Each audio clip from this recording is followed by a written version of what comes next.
नमस्कार. मी किशोर धारगळकर आणि आपण पाहतात समांतर. मित्रांनो, तुम्ही कृष्णाविषयी खूप ऐकलं असेल.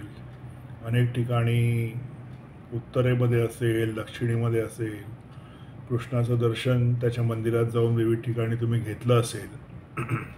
आज मी तुम्हाला सांगणार आहे एक कृष्णाच्या संदर्भामध्ये. तुम्हाला माहिती आहे की नाही मला माहीत नाही, पण राजस्थानमध्ये नाथद्वारा म्हणून एक जागा आहे. तिकडे कृष्णाचं एक खूप सुंदर मंदिर आहे आणि मॅक्झिमम गुजराती लोक जे वैष्णव म्हणवतात स्वतःला आणि जे पुष्टी संप्रदायात आहेत, अशी मोठी एक जनसंख्या जी आहे गुजराती लोकांची, ती इथे कायम वर्षभर जात असते नाथद्वाराला. आणि तिथे जे कृष्णाचं स्वरूप आहे त्याला श्रीनाथजी असं म्हटलं जातं. आपण पाहिलं असेल अनेकदा. माझ्या थंबनेलमध्ये सुद्धा तो मी फोटो आज लावलेला आहे श्रीनाथजींचा. ते कृष्णाचं रूप आहे. आणि वैष्णव संप्रदायातले लोक कृष्णाच्या मंदिराला, म्हणजे श्रीनाथजींच्या मंदिराला मंदिर म्हणत नाही तर हवेली म्हणतात. हवेली म्हणजे त्यांचं राहतं घर.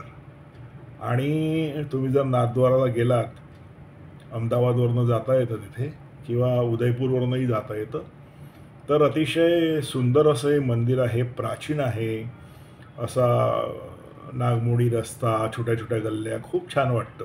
आणि दर्शनाचे प्रकारही तिथे एक मजेदार आहेत. म्हणजे खूप इंटरेस्टिंग आहे की सकाळी तुमचं दर्शन होतं. मंगला म्हणजे देव उठल्याबरोबरचं जे दर्शन आहे ते मंगला दर्शन असतं. मग राजभोग, मग वॉल, मग शयन, अशी वेगळी दर्शनं असतात.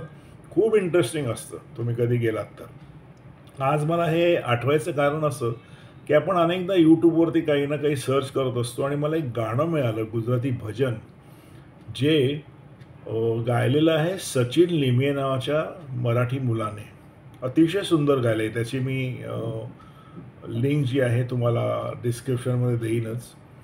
तर ह्या गाण्यामध्ये जो निवेदक आहे ना गाण्याच्या अगोदर, त्यांनी खूप छान निवेदन केलेलं आहे मित्रांनो, जे मला तुम्हाला सांगायला आवडेल.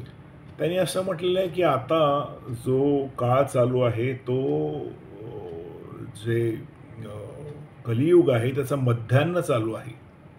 जेव्हा सतयुग होतं तेव्हा सज्जनांची संख्या जास्त होती आणि दुर्जनांची संख्या कमी होती. त्याच्यामुळे बऱ्याचदा असं व्हायचं की सज्जन जो आहे तो दुर्जन होण्यापेक्षा दुर्जन सज्जन होण्याची जी प्रमाण होतं ते जास्त होतं. आणि आता जो कलियुग चालू आहे त्याच्यामध्ये दुर्जनांची संख्या जास्त आहे, हे आपण अनुभवलं असेलच आपल्या रोजच्या आयुष्यामध्ये. आणि सज्जनांची संख्या कमी आहे. आणि तो असं म्हणतो निवेदक की सज्जन कधीही दुर्जन होऊ शकतो अशी परिस्थिती आहे. किती छान त्यांनी विवेचन केलेलं आहे. तुम्ही मुळात नाही का खूप सोप्या गुजराती भाषेत आहे. आपण इतर भाषेतलं फार कमी ऐकतो.